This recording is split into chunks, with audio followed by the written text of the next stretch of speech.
Chalo Dilli, onwards to Delhi. That was their battle cry. More than that, it was an expression of pain for a long sought after dream. A dream of freedom for India.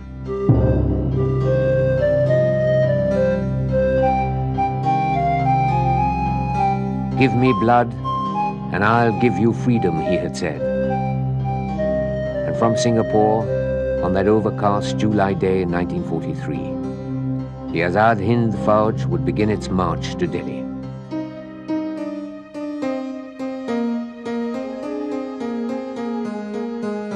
They would reach Imphal, and for the first time the Indian flag would flutter proudly in the Indian sky. Yet the moment of triumph would be fleeting. In the jungles of Burma, the forgotten army would make one last stand, and their dream was to shatter in the pain of defeat.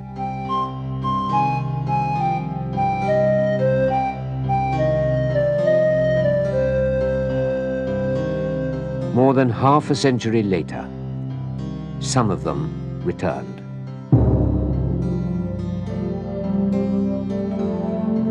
The Azad Hind expedition would retrace that historic march. This is the story of those who returned.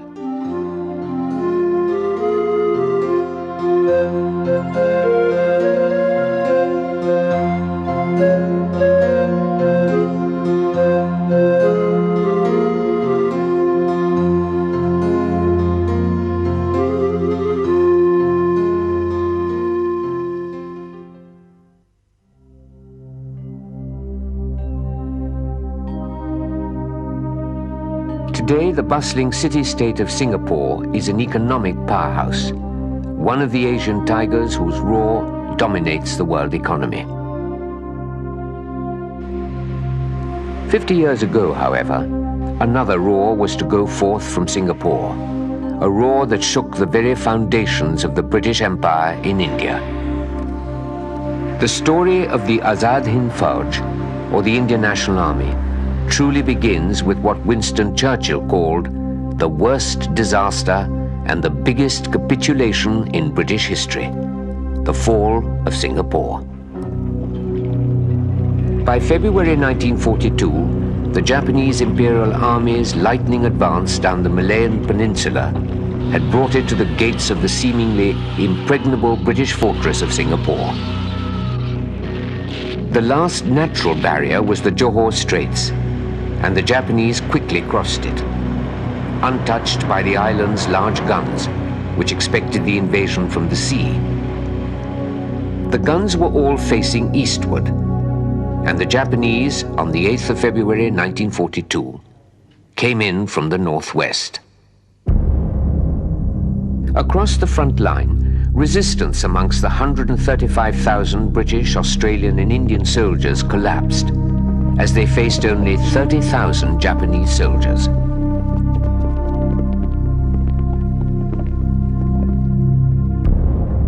On the 15th of February, Singapore was within range of Japanese artillery.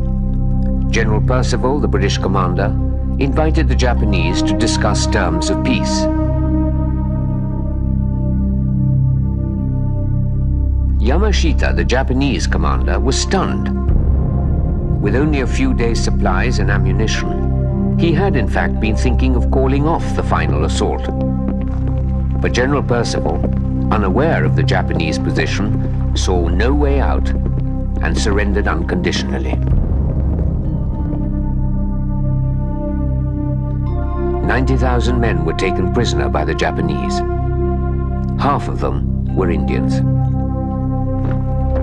The next day, to their great surprise, the Indian prisoners were separated from their British comrades. On the 17th of February, the Indians received orders to march to a nearby football field called Farrer Park. Under an overcast sky that day in 1942, among those who gathered was a young officer of the British Indian Army, Captain Gurbakh Singh Dhillon. बहुत change हो गया, इतना वो skyscrapers तो उस वक्त थे ही नहीं. 50 years later, he returns with Lieutenant Yadav to the place where they first heard about the Azad Hind Fauj.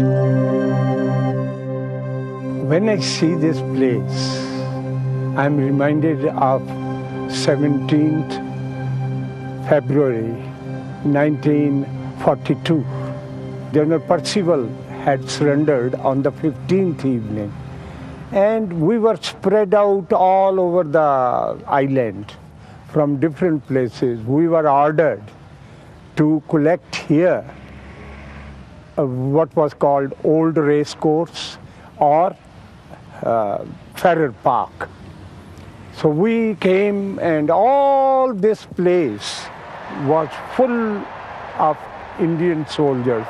We were all without water, without food. We had assembled here.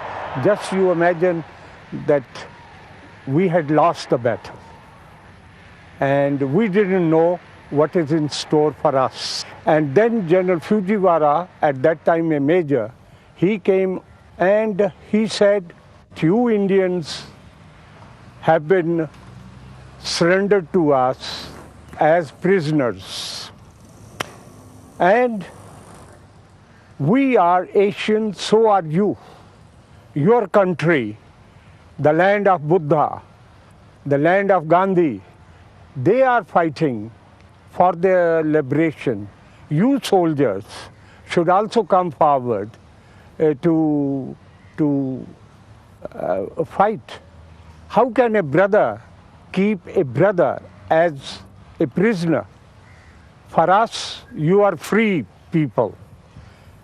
And then he said that I hand you over to Captain Mohan Singh, the general officer commanding of the Indian National Army. That was the first time we heard that name. Earlier, Mohan Singh had become a Japanese prisoner of war in Malaya. He had taken upon himself the responsibility for forming an Indian National Army composed of Indian prisoners of war. Captain Mohan Singh, he said that who will volunteer for the freedom of India? So everybody, most of the people, they put their hands up instead of one, both hands up. And there were naras, slogans of Inqilab Zindabad, Azad Hind Zindabad, and that type of, you see, some people threw their pagdis up into the air or caps up, and some people even stood up and jumped up. There was absolutely a change of mood from defeated people into something that we are going to achieve something.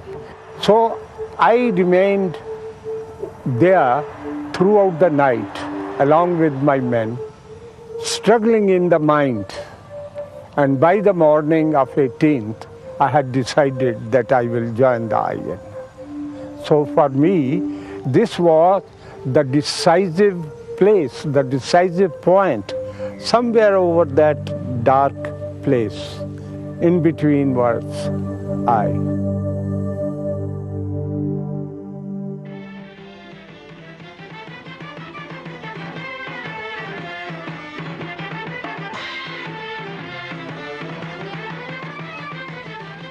Within a fortnight of the Farrer Park meeting, more than 40,000 men had joined the INA. But there were a number of problems in the practical task of organizing the Liberation Army. Many felt that the way the Japanese treated the new army and Indian prisoners of war as a whole was unsatisfactory, and a dispute led to the arrest of General Mohan Singh. Soldiers and civilians alike, what the Indians needed was a leader, someone who could seize the movement with both hands and propel it forward. A great many Indians in East Asia knew that there was only one man outside India who could start a real Indian National Army, and that man was in Germany.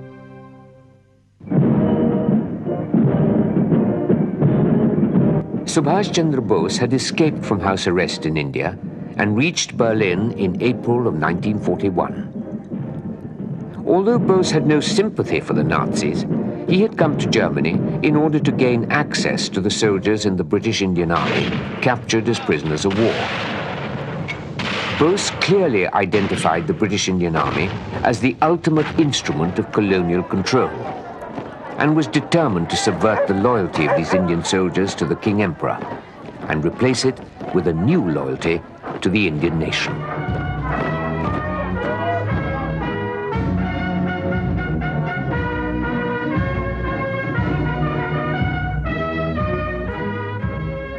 Bose dreamt of raising a legion of 50,000 and advancing overland along with German forces to drive the British from India. But only 4,000 soldiers joined, and the legion fell far short of an army fit to invade India.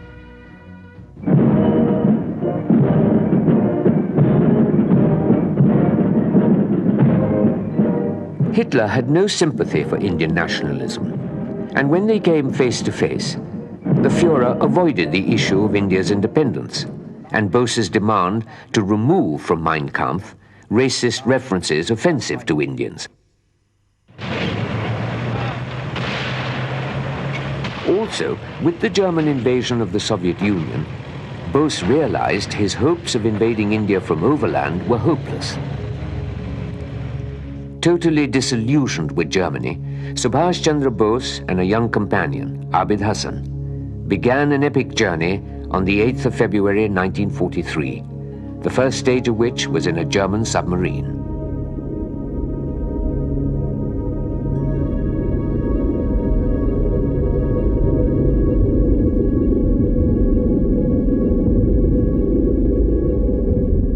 In enemy-infested waters near Madagascar, Bose was transferred to a Japanese submarine. After 90 days under the oceans, he arrived in Sumatra. From there, he flew to Tokyo, where he spent a couple of months. And on the 2nd of July, 1943, Subhash Chandra Bose arrived in Singapore.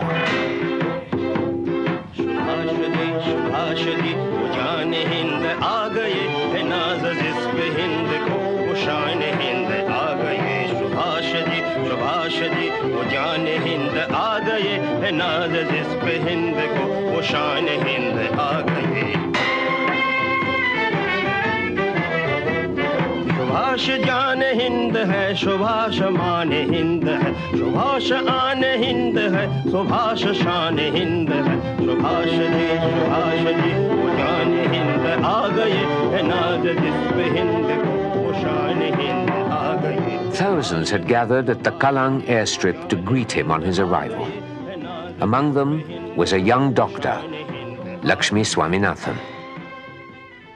I still remember very clearly the day that Netaji arrived in Singapore. I was one among the thousands of Indians, men and women, awaiting his arrival.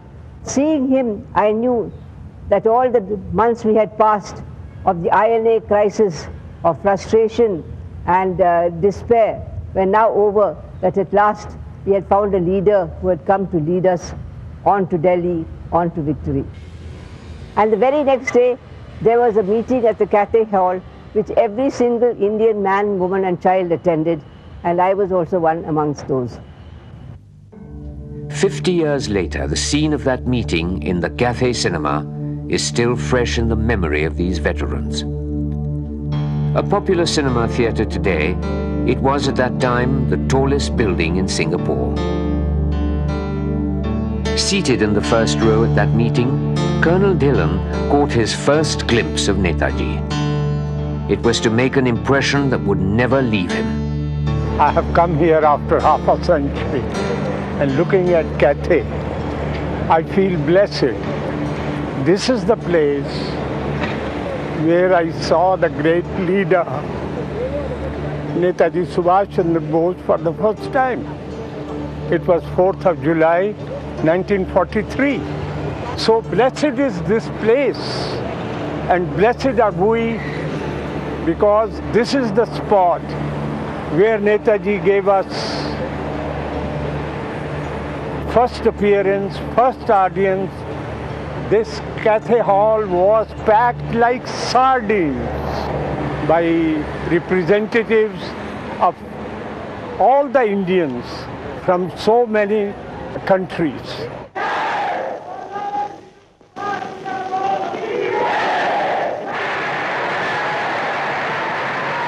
I was sitting in the front row near the dais and could see Netaji clearly. Rashbihari Bose, the president of Indian Independence League, got up and said, "I have brought for you the best specimen of an Indian, Subhash Chandra Bose." Then Netaji spoke. I shall never forget his words.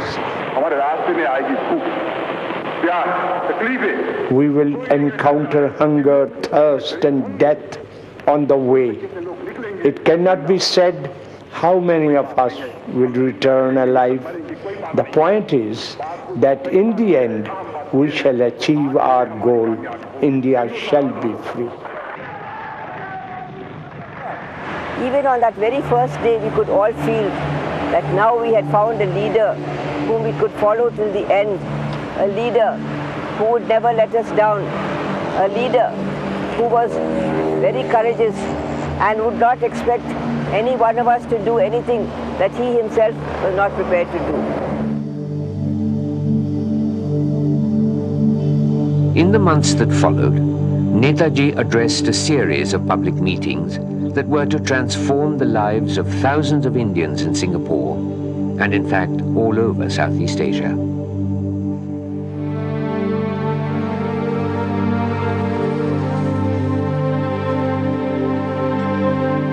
On the 6th of July, on this Maidan, in front of the Singapore City Hall, 16,000 Indian soldiers of the INA marched past Netaji as he took the salute from an improvised wooden platform hastily erected across the steps of the City Hall. It was here, at the Padang, that Netaji gave the movement its war cry, "Chalo Delhi, onwards to Delhi." Here that he called upon the thousands gathered before him to sacrifice their all for the sake of freedom. I am confident that with the help of my countrymen in East Asia, I shall be able to organize such a gigantic force as will be able to sweep away the British power from India in conjunction with those who have already been fighting at home. The hour has struck, and every patriotic Indian must advance towards the field of battle. Only when the blood of freedom-loving Indians begins to flow will India attain her freedom. Inqilab Zindabad. Azad Hind Zindabad. More such mass meetings were to follow. At a second rally at the Padang on the 9th of July, Netaji addressed civilians of Indian origin. Here he called for a mobilization of all Indians in East Asia. The Azad Hind Fauj, composed only of ex-British Indian Army prisoners of war, would not do. He must have a truly national army. Netaji foresaw the creation of a regiment composed entirely of fearless, death-defying women. It would be called, in homage to the warrior queen who had fought the British in 1857, the Rani of Jhansi Regiment. The magic of Netaji's words resounded in the ears of the young Lakshmi Swaminathan, transforming her. She knew her life would never be the same again. All night I kept awake thinking of the bombshell that Netaji had dropped when he said that he was going to start a women's regiment called the Rani of Jhansi Regiment. So early next morning, I went to see him and told him that I was ready to join the regiment. So he told me, "I want you to first understand that it's not just a propaganda stunt, but I want you to be trained as a proper infantry soldier and then to go to the front and take up arms and fight against the British." So I said, "When shall I start?" He said, "You can start from tomorrow." So then I went round and collected 20 young women who had also heard Netaji's speech, and we practiced for 3 days and then presented arms to Netaji at a women's meeting. We were dressed in simple white saris because we didn't have any uniforms, but still we were able to present arms very smartly, and this pleased Netaji endlessly. The barracks on Waterloo Street that housed the Rani of Jhansi regiment have now been destroyed. But as Lakshmi Swaminathan returns today to Waterloo Street, in her mind's eye, she can see herself and her colleagues going through the rigors of drill and exercises, almost as if the intervening 50 years had never happened. Mr. Jacob, you remember the Rani of Jhansi regiment camp was here, and we had our main barracks here. And because it extended right up to that road. Your road is there.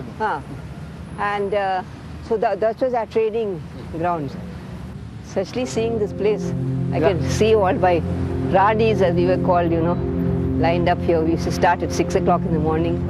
And there we used to have our PT flag hoisting ceremony. Unforgettable time. People say, what about all the hardships? But you know, when you have a goal, when you have a sincere and wonderful leader, then all these things don't matter at all, you know. October came, and on the 21st of the month, Bose announced the formation of the Arzi Hukumat-e-Azad Hind, the provisional government of India, and Lakshmi took her place as a minister for the official photograph. At a solemn ceremony at the Cathay Cinema, Netaji took the oath of allegiance. In the name of God, I take this sacred oath to liberate India and 400 million of my countrymen. Tears welled in his eyes, and his throat choked with emotion as he continued, I, Subhash Chandra Bose, will continue the sacred war of freedom till the last breath of my life. 3 days later, 50,000 Indians assembled at the Padang. An afternoon sun shone gently on them, as Bose proclaimed, the provisional government of Azad Hind declared war on Britain and America at 5 minutes past midnight. The British know very well that I say what I mean, and that I mean what I say. So when I say war, I mean war. War to the finish. War that can only end in the freedom of India. Their war of independence had begun.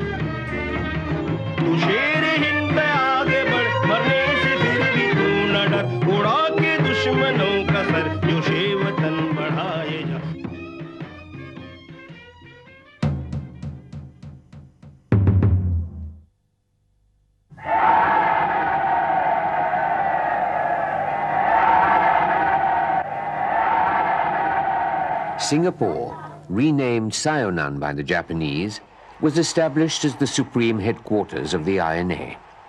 I am confident that with the help of my countrymen in East Asia, Netaji's appeal for total mobilization resounded through the Malayan Peninsula and evoked a tremendous response. From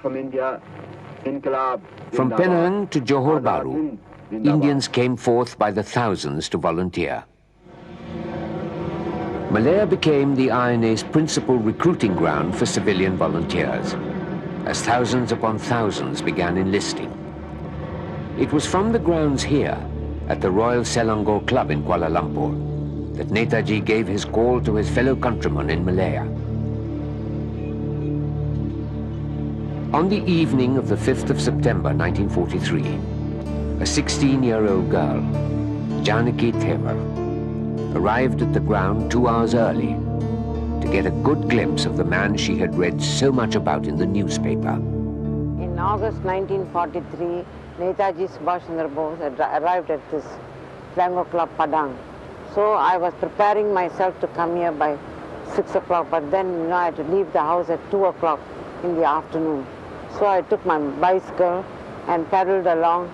And from there I came right here, along this road here, left my bicycle on the drain there. There was a drain there. I just pushed my bicycle into the drain. By then there was crowds of people, thousands and thousands of people in this field, in this Maidan. And there I'm waiting for them, for Netaji Subhash Chandra Bose to arrive. At about 5 o'clock, Netaji Subhash Chandra Bose and his team of people arrived. As soon as he arrived, I was so happy to see him. I just didn't know what I was doing. I just chucked my bicycle, left my bicycle, and I was waiting for the moment. And then Subhash Chandra Bose was with Colonel Lakshmi and few other people on this place here. There was a big stage there. They were sitting down there. Then Netaji spoke about the Indians and what the Indians should do for their country at that time, you see, for the motherland. That he wanted all the Indians, whoever were here, to join the movement, that is the INA, Indian National Army, and devote all their whatever they can for the country. Then he also asked them for whatever the things they could give. You see, he asked for money, cash or in kind. So I was just moved by that. By then, you see, we started shouting, Inqilab Jindabad, Inqilab Jindabad, Netaji Jindabad, Netaji Jindabad. And then the whole crowds, after I had said Netaji, everybody joined me and started shouting, Subhash Chandra Bose ki Jai, Subhash Chandra Bose ki Jai, Netaji Jai, Netaji Jindabad.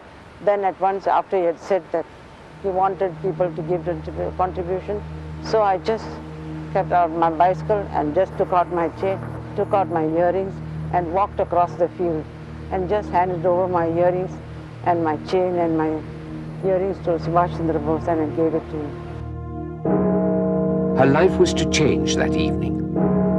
As she cycled home after the meeting, she resolved to enlist in the INA and fight for her motherland, a motherland she had never seen. Then I went back home in the bicycle. By then it was already dark, 6 or 7 o'clock I think. There was no light in the bicycle. And the policeman stopped me and said, why are you driving in the dark? He stopped me. I said, I cried. I cried to him, then he let me go. So I went home.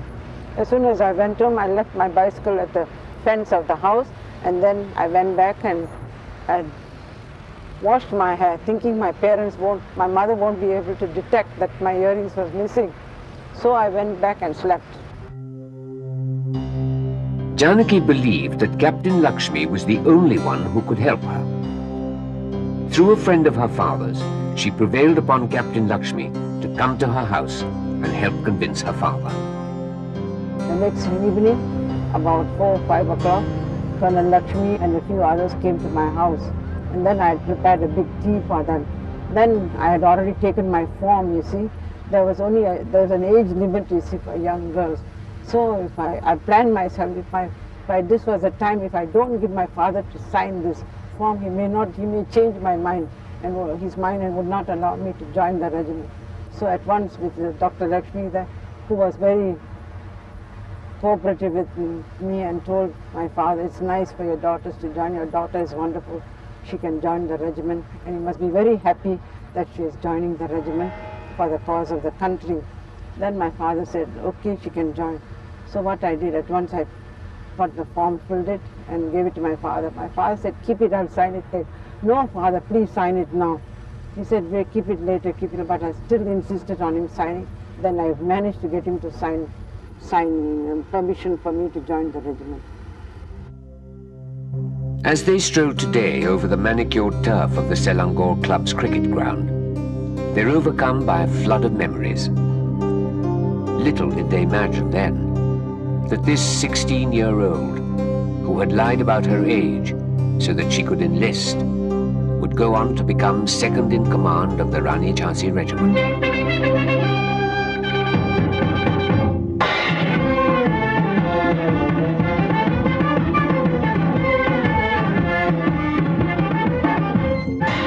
Within 5 months of Netaji's arrival in Singapore, the revitalized INA had begun to move up towards Burma.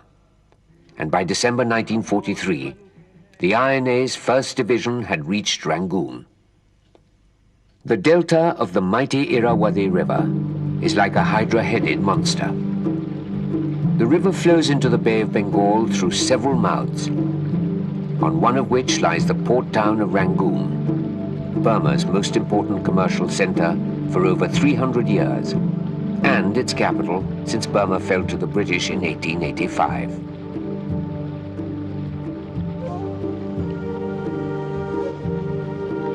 The very name Rangoon is an anglicized corruption of the Burmese Yangon, which means end of dangers.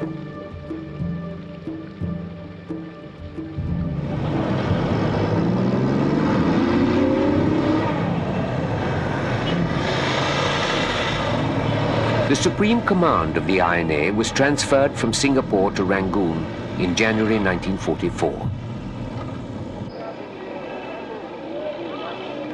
This move in itself was momentous, for only a single border now separated the INA from India. Access to the eastern gates of Fortress India was within reach. Burma was to become the launching pad to mount the final offensive which would free India. The march of the Army of Liberation seemed unstoppable. Rangoon became, in a manner of speaking, an extension of the Indian struggle for independence, its farthest defining point. Today, this city is a mosaic of ancient, colonial, and contemporary Burma.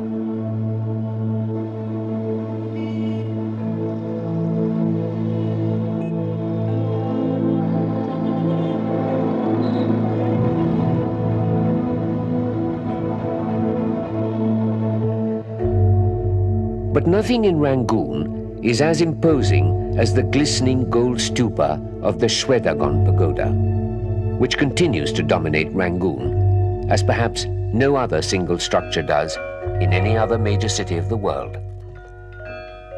The Burmese believe that the soul of Rangoon resides in this massive bell-shaped pagoda that soars a clear 100 meters into the azure sky.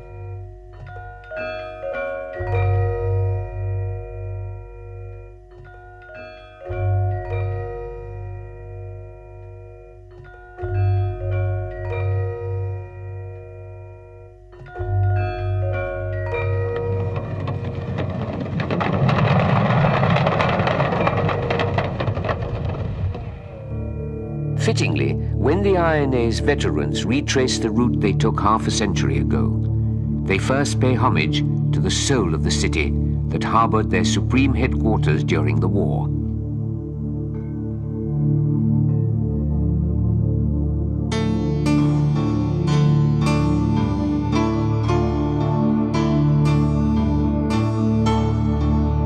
As she walks around the Shwedagon today, Janaki Thevar recalls the days she and her comrades in the Rani Jhansi regiment spent here 5 decades ago, virtually in the shadow of this temple. She does not look upon her return today as a pilgrimage, but as the fulfillment of a promise she had made to herself half a century earlier.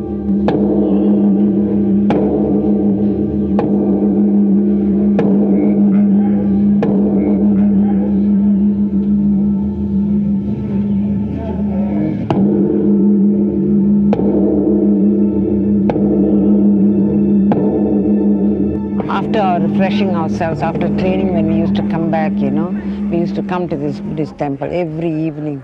All the girls used to come here because we had nothing to do but just to come to the temple and pray for our success of achieving our goal to India.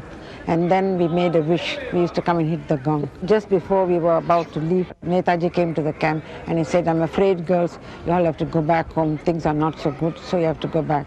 So with a very heavy heart, we said we'll come back. But my girls didn't want to come because they said we don't want to go because we want to go and fight for India.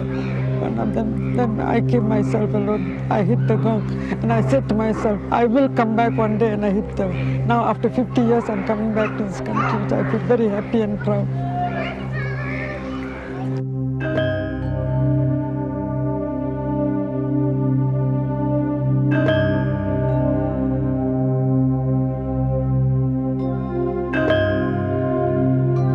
For a full 50 years, Janaki nursed that faith, that conviction.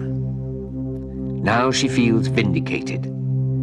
Shwedagon, she believes, called her back.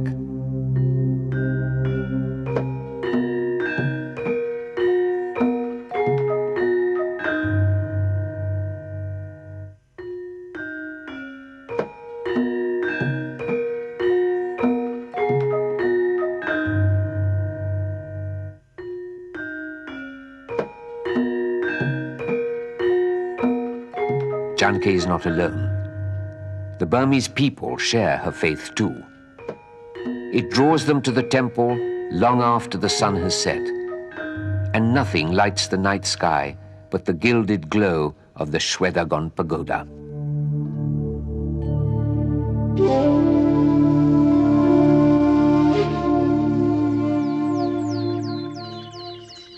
At first, everything seems as it always was, fixed and unchanging. But as the INA veterans move around the town, trying to locate the places and people of yesteryear, they begin to realize that Burma's apparent immutability is deceptive. 50 years is a long time, and time does not stand still, not even in Burma.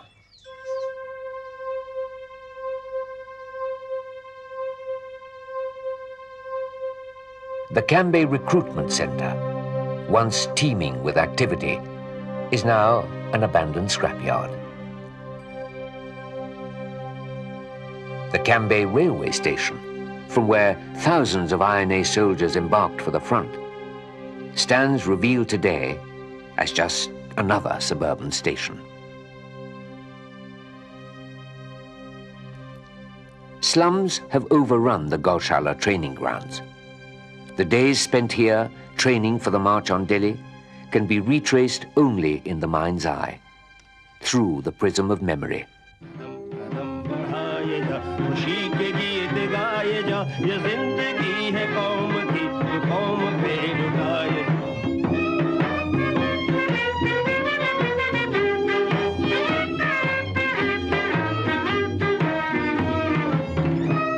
As they rediscover the city, the veterans discover a memorial to a man who is referred to as the father of the nation, General Aung San. A friend and admirer of Netaji's, Aung San sought to adopt the same strategy, seeing in Britain's travails his country's opportunity, in Britain's enemy his country's ally. Commanding the Burmese National Army, he had helped the Japanese to defeat the British and then declared Burma independent. But he soon discovered that independence in a Japanese dispensation was a mirage. When the Allies began their attempt to regain Burma in 1945, Aung San and the Burmese National Army defected to the Allied side. Aung San was assassinated at the age of 37, just weeks before his final objective was achieved. Netaji and General Aung San had established a very good relationship in Burma, and he had sent word secretly when the Burmese army decided to break their relationship with the Japanese and to contact the British. So Netaji said, after all, the Burmese army is operating on their own soil and they are independent to take whatever action they want to. But we are only using Burma as a stepping stone into going into India. So we must carry on our fight, and also we would not like to desert the Japanese at this stage of the war. Only one request he made was that the Burmese army should not attack the INA, because there was no question of the INA attacking them, because our objective was India and nothing in Burma. And I must say that General Aung San, he kept his word, and all during the remaining of the campaign, the Burmese army never attacked the INA. As she pays homage to Aung San, father of the Burmese nation, Captain Lakshmi ruminates on the irony that today Aung San Suu Kyi, the daughter of the man who gave his life 50 years ago, so that his country may obtain freedom from foreign rule, should be engaged in a struggle to preserve that very freedom. But her adversaries are not foreigners. Aung San Suu Kyi has never forgotten that she is the daughter of Burma's national hero. There is a certain inevitability about the way she assumes her father's mantle, accepting her duty to serve as a symbol, an icon, the crystallization of a nation's hope, its longing, its need to breathe free.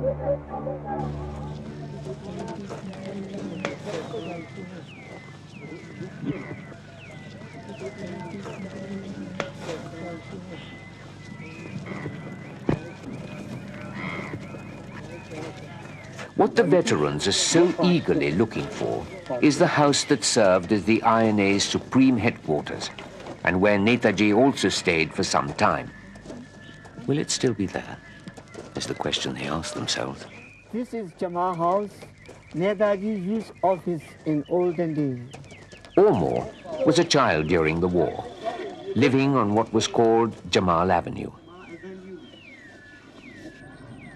He recalls seeing many Indian soldiers in Rangoon and leads the veterans to a house where he remembers seeing Netaji. The veterans recognize the house. But this was just a house for the staff, not the supreme headquarters. Meher-un-Nissa, now 69, has been living opposite this house for 65 years. Her father, Ibrahim Khan, was a close associate of General Shahnawaz Khan. Memories of her first meeting with Netaji are still fresh in her mind. Major Salim और शाहनवाज साहब ने यहाँ पर रहते थे। सुभाष चंद्र बोस साहब तो कभी कभी वो आते थे और कुछ एक दो दिन रहते थे, और अचानक एक दिन उनका तबीयत खराब हुआ, उनको पेचिश हो गया था। तो मेरे अब्बा ने कहा कि देखो नेताजी साहब का तबीयत खराब हुआ बेटी, तो कुछ बना के भेजना है।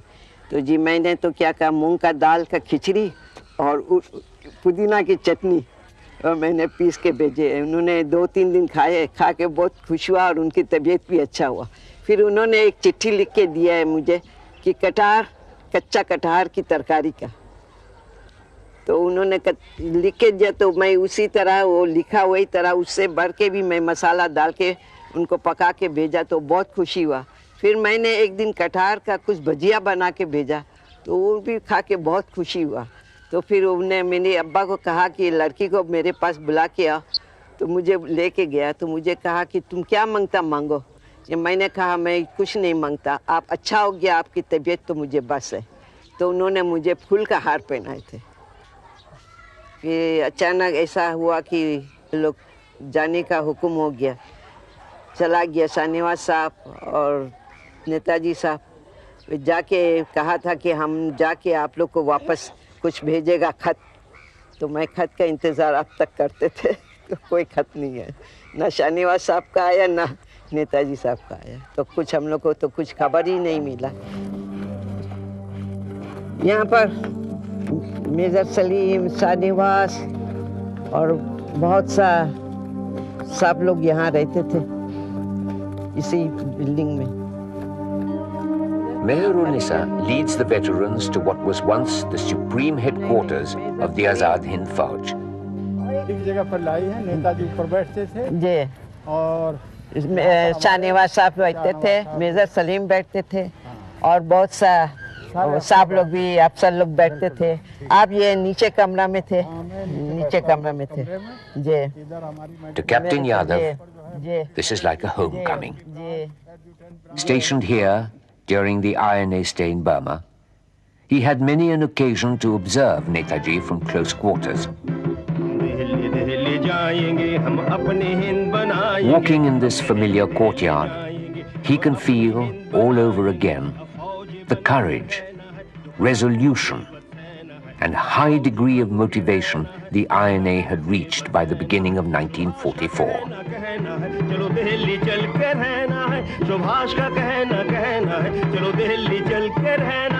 The moment of truth had arrived. And on the 3rd of February, 1944, the 1st Guerrilla Regiment under General Shahnawaz began its move to the frontiers of India. The march to Delhi had begun. जाएंगे हम अपनी हिंद बनाएंगे हम गोली खा के झूमेंगे हम मौत को बढ़कर झूमेंगे हम गोली खा के झूमेंगे हम मौत को बढ़कर झूमेंगे मतवाले बन आजादी के हम दरिया जंगल घूमेंगे मतवाले बन आजादी के हम दरिया जंगल घूमेंगे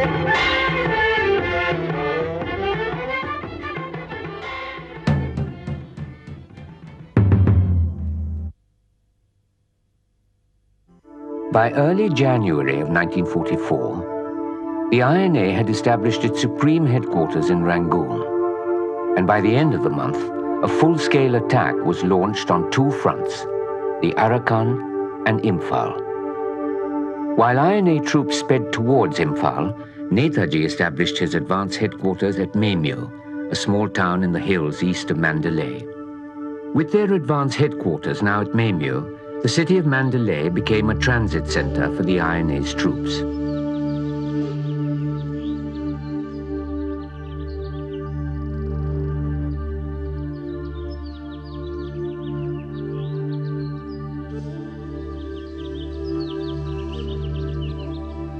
Mandalay, not Rangoon, is where Burma's past and present truly converge.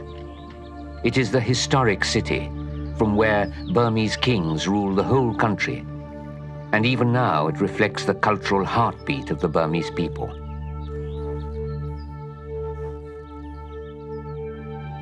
Netaji's first contact with Mandalay was during the 3 years he spent in jail there between 1924 and 1927 as a prisoner of the British. Years later, he would write, "Till then, Mandalay was but a name to us. I had a hazy idea that it was the capital of the last independent kingdom of Burma. But I remember distinctly that it was the place where Lokmanya Tilak had been imprisoned for nearly 6 years, and later on, Lala Lajpat Rai for about a year. It gave us therefore some consolation and pride to feel that we were following in their footsteps." As we drove to the prison inside the fort, outlined against the morning sky, we saw beautiful structures, which we were told were the palace and state buildings of the old kingdom.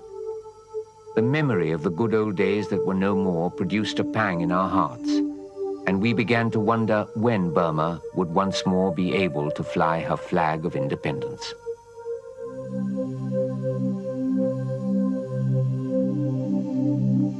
Nature's beauty and the tragic relics of Burma's history intertwine here in Mandalay.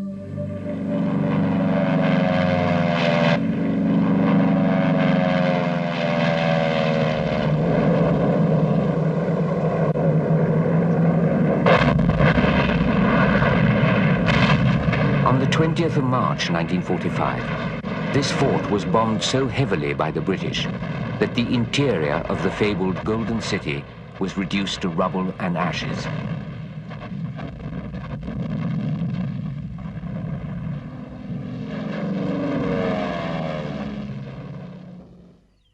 What remained was a broken shell, some walls, and a moat.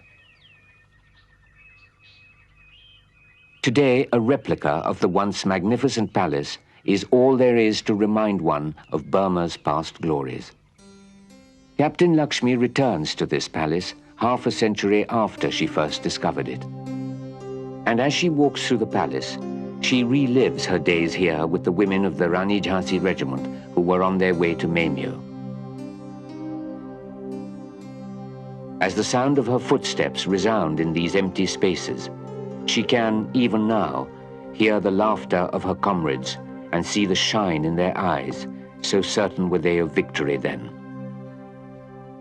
But through the laughter, she can also hear the cries and groans of the wounded as they were brought here from the Imphal front. In Mandalay, we were more or less confined to this fort area because going out was dangerous. The place was bristling with spies, and they had been sending messages because every time Netaji came, there was very heavy bombardment. Netaji's headquarters had been moved to Memio because that was a very safe place, and Mandalay was so exposed. but he also expected only to stay in Memio for a few weeks and then move on further towards the front.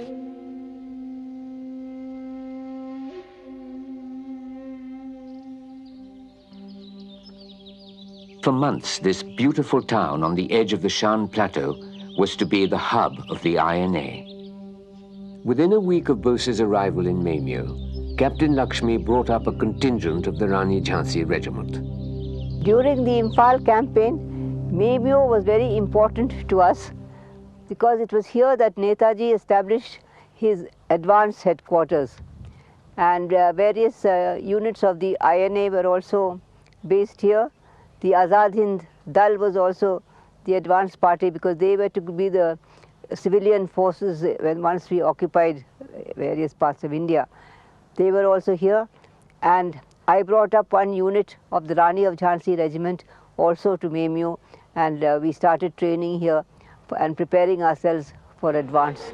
Memio had traditionally a strong Indian population, and due to the war, most of the Burmese had fled the town and gone to various villages because they were afraid of being taken away by the Japanese to do labor, and later they were fear of air raids. But the Indians stayed on here, and they were most helpful to us in every way. Returning to Memio 50 years later, Captain Lakshmi didn't expect to find any of her colleagues. But a visit to a familiar house revealed Dr. Montu Banerjee. हम लोग बहुत दिनों के बाद इधर बोलिए ने 3,500 foot ऊपर चोटियों पर मुलाकात हो रहा है,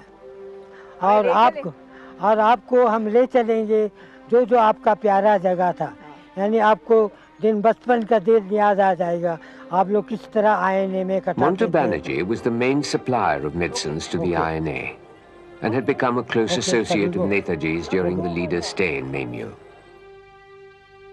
His sister Parul was in the Rani Jhansi regiment commanded by Captain Lakshmi. Today he guides her to the place where the regimental camp had been built all those years ago.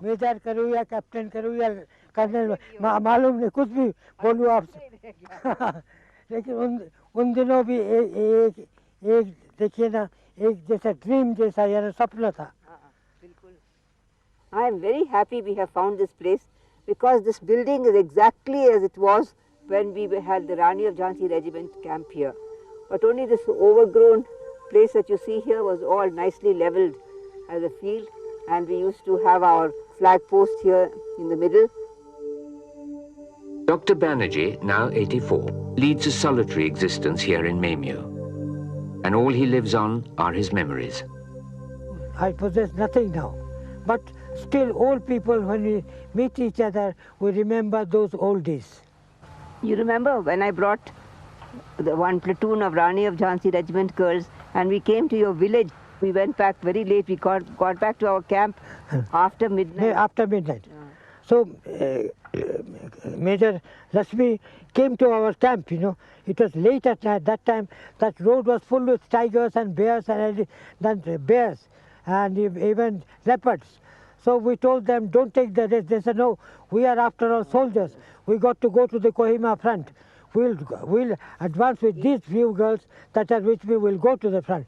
I'm not afraid, not they are. And they said, yes, we are not afraid, we will go. And they started singing that national anthem, Subha Sukha Chayane Ki Barkha Barsi, Bharata Bhagya Hai Jaga. They started singing that and going, and Hum Dilli Dilli Jayenge, Hum Bigdi Hind Banayenge. Now you play that on your mouth organ. Yes. I remember you playing the mouth organ in those days. Yes. At every function you had to play. Yes. अच्छा भाई, मैं उस national anthem में आपको यानी कौमी तराना सूर पर जो नेताजी बहुत पसंद करता था, हमको हमेशा बोला करते थे, ये गाना आप हमेशा बजाया करो, इसीलिए मैं आपको वही तराना फिर माउथ, लेकिन बाजा जो है वो जापानी और जर्मन बाजा ले, ये चीना बाजा बजाने जाओ तो चीना सुर निकलता, फिर भी मैं आपको चीना सुर में बाजा सुना दूंगा, कौमी तराना।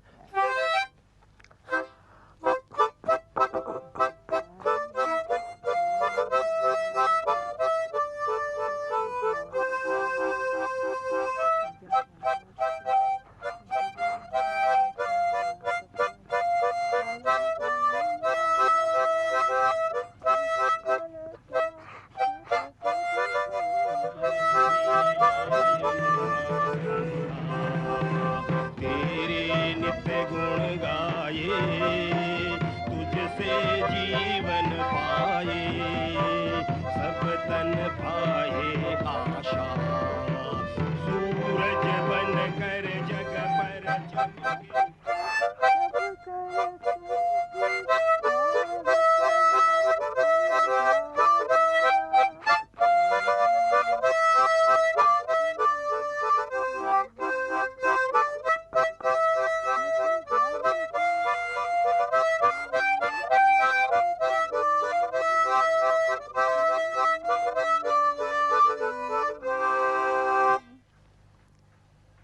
ठीक है.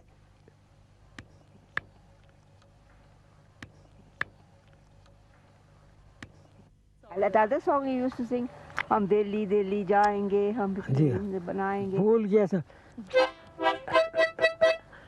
दिल्ली दिल्ली जाएंगे हम बिगड़ी. हम दिल्ली दिल्ली जाएंगे, हम फिल्म बनाएंगे.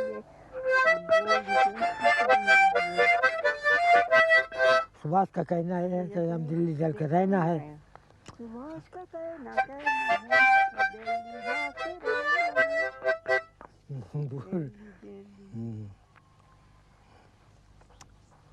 भूल गया.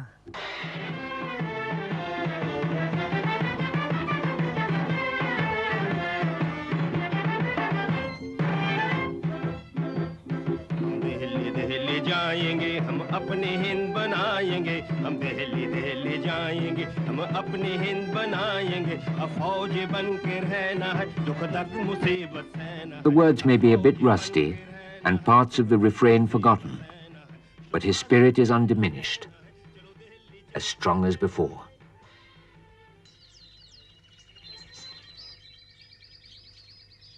For Captain Lakshmi, coming to Memyo has been a journey of remembrance. Netaji's house stands exactly as it did during those war days.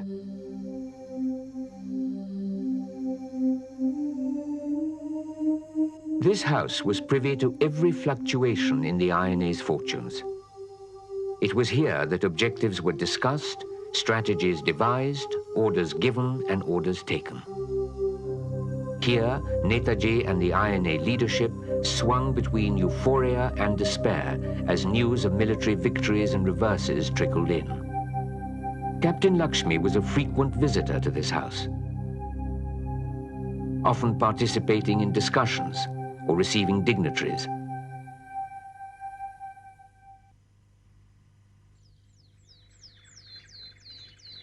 Today, only the walls remain, but they aren't silent. In her mind's eye, everything begins to come alive.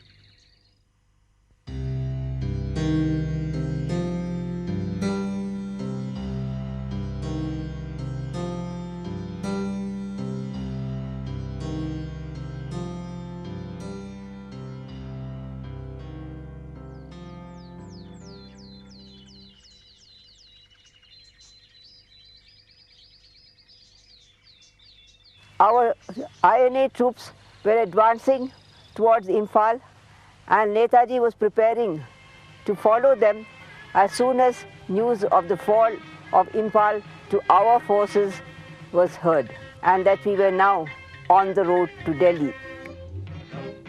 बढ़ाए जा खुशी के गीत गाए जा ये जिंदगी है कौम की जो कौम पे लुटाए जा कदम कदम बढ़ाए जा खुशी के गीत गाए जा ये जिंदगी है कौम की जो कौम पे लुटाए जा.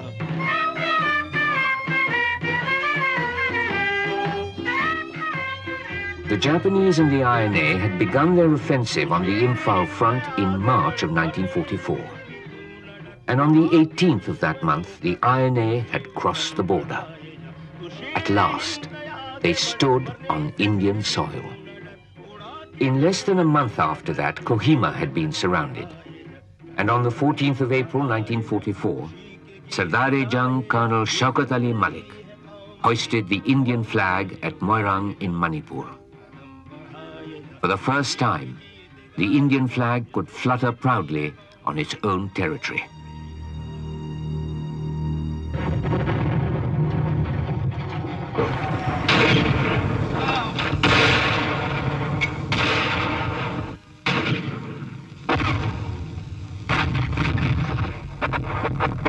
Battle of Imphal continued into May and saw some of the fiercest fighting of the entire war.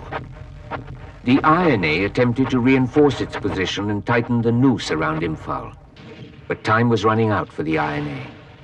The Burmese monsoon, with its awesome destructive force, was fast approaching. When Netaji came up here from Rangoon, he was full of hope because the INA was advancing towards Imphal, and it seemed as if they would be in Imphal soon. But unfortunately, the news that finally came was not favorable to us. The monsoon had set in early, the roads had all become slushy, and our whole army was bogged down. Added to that, we had no air cover at all. The British put their superiority in the air to great advantage. More than 300 flights a day were made and supplies were dropped to those under siege in Imphal. Surrounded on all sides and cut off from the rest of India, the Allied troops were nevertheless able to hold out.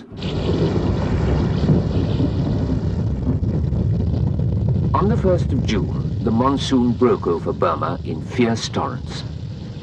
Soon, the INA's lines of supply were no more than rivers of mud.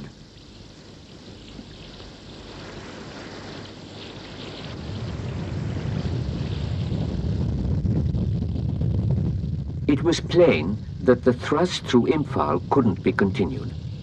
The siege was lifted on the 27th of June 1944. The Allies began their counter-offensive, aggressively emphasizing their superiority in numbers, weapons, and supplies. The INA was now on the defensive. They were forced to retreat across the Chindwin River and into the mountains. Supplies had run out, and there was no transport.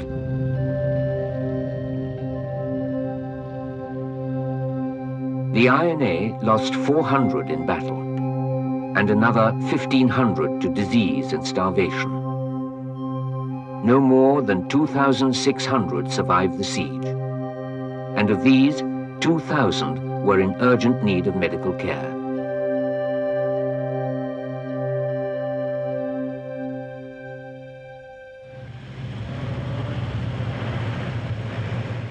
The Allied advance seemed unstoppable.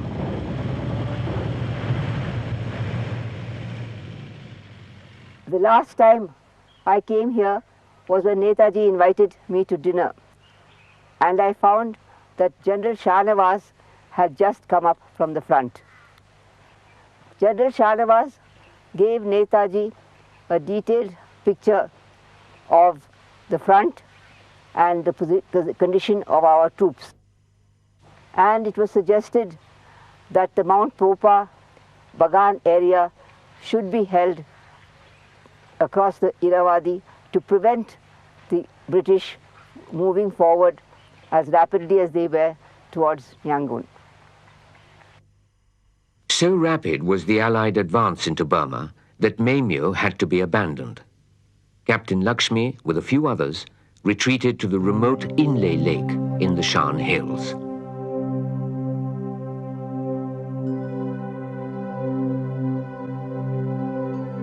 The lake seemed a safe haven. The shadow of hostilities had not yet fallen on its placid surface. It would only be a matter of lying low until transport to Rangoon could be arranged.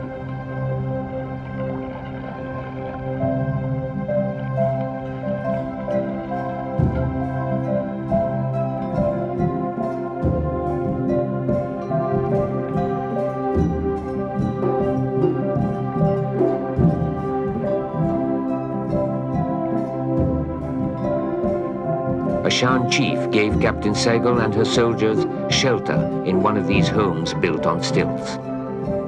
But the British were not to be thwarted. They had been on her tracks from October of 1943, when she became a minister in Netaji's government. And here, they finally pinned her down. Inle Lake, which is surrounded by the Shan Hills, seemed to be as peaceful as it is today. But unfortunately, we were spotted here too by British reconnaissance planes. The enemy seems to have followed us in the air, because soon after we came, one morning I was going to the market, and as I was crossing a field, a lone enemy fighter came and swooped down so low that though I lay down on the ground, I could feel the heat of the propeller, and my shirt was also lifted up. And they machine gunned a few peasants who were working in the fields. Captain Lakshmi fled from the comfort of the Inle Lake up into the dense recesses of the Shan Hills. But she was to have no respite, for the enemy tracked her down there as well. But there we were captured by Karen guerrillas operating under the Force 136 of the British Army. We marched through the forest for about 3 days and 3 nights, nearly 100 miles, until we finally reached Taungu. And it was there that I was handed over to the British military authorities as a prisoner and taken to Yangon. On the 1st of July 1945, Captain Lakshmi became a prisoner of the British. The march of the Rani Jhansi Regiment was halted forever.